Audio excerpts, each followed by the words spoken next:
Excellence, Monsieur le Président de la République, après le 3 mai 2019,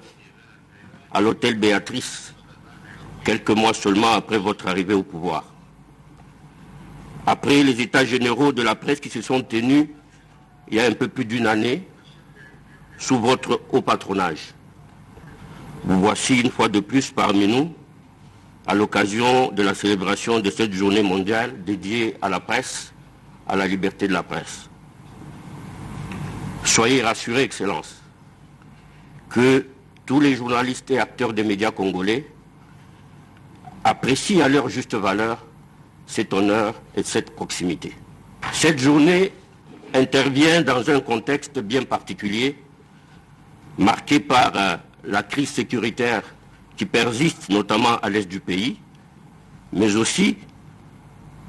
alors que pointe à l'horizon 2023 la fin du quinquennat, de votre quinquennat,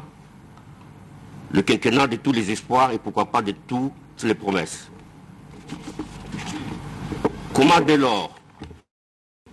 parler de cette liberté de la presse sans être tenté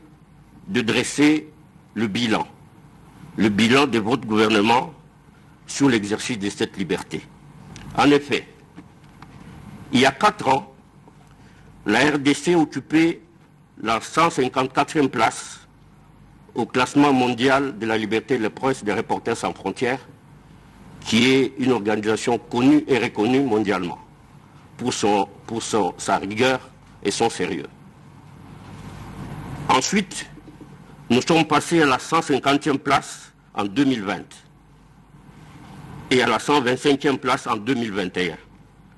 Aujourd'hui, au dernier classement qui vient d'être publié il y a quelques heures, la RDC vient de gagner encore une place et se positionne à la 124e place sur 180 pays du monde.